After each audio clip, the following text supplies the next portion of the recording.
यदि मन तुम्हारा स्वामी है और तुम उसके अधीन हो, तो वो तुम्हें माया के बंधन में जकड़ता रहेगा। और जब तुम मन पर काबू पा लोगे और उसके स्वामी हो जाओगे, तो वही मन तुम्हें मोक्ष के द्वार तक ले जाएगा। हे मधुसूदन, यह कहना तो बहुत आसान है कि तुम मन पर काबू पा लो, मन के स्वामी बन जाओ, परंतु यही तो सबसे दुष्कर कार्य है। हे केशव, मन तो वायु की तरह चंचल है। जिस प्रकार बहती हुई हवा पर काबू पाना असंभव है, इसी प्रकार इस चंचल मन को अपने अधीन करना अति दुष्कर काम है। हे अर्जुन, तुम्हारा यह कहना सत्य है कि मन अति चंचल है। उसे अपने वश में करना बहुत मुश्किल है।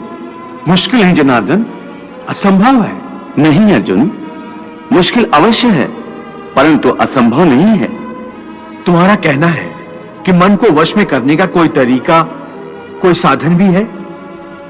अवश्य है। क्या है वो तरीका?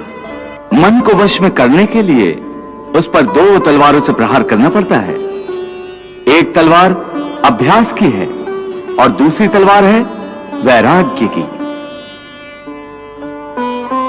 अभ्यास और वैराग्य? हां, अभ्यास और वैराग्य।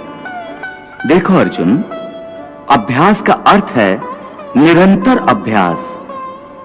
मन को एक काम पर लगा दो, वो वहां से भागेगा, उसे पकड़ कर लाओ, वो फिर भागेगा, उसे फिर पकड़ो।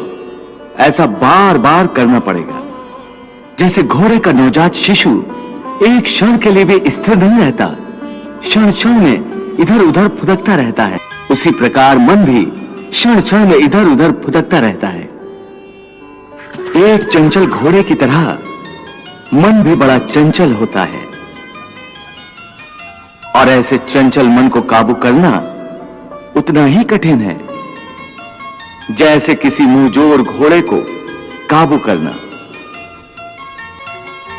ऐसे घोड़े को काबू करने के लिए सवार जितना जोर लगाता है, घोड़ा उतना ही विरोध करता है और बार बार सवार को ही गिरा देता है।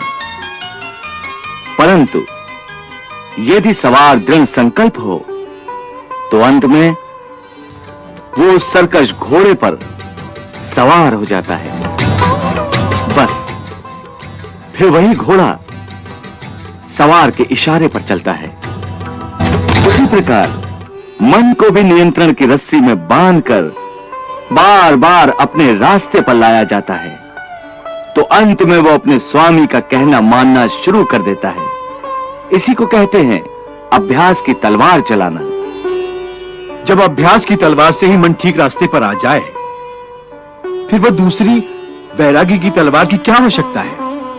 उसकी आवश्यकता इसलिए है कि एक बार ठीक रास्ते पर आ जाने के बाद मन फिर से उल्टे रास्ते पर न चला जाए, क्योंकि उल्टे रास्ते पर इंद्रियों के विषय उसे सदा ही आकर्षित करते रहेंगे। मिथ्या, भोग, विलास और काम की तृष्णा उसे फिर अपनी ओर खींच सकती है। इसलिए मन को यह समझना जरूरी है कि वो सारे विषय भोग मिथ्या हैं, असार हैं, योग माया के द्वारा उत्पन्न होने वाले मोह का भ्रम है। मन जब इस सत्य को समझ लेगा, तो उसे विषयों से मोह नहीं रहेगा, बल्कि उससे वैराग्य हो जाएगा। और यही वैराग्य की तलवार का काम है कि वो विषयों के मोह को काट के मन को सन्यासी बना देती है।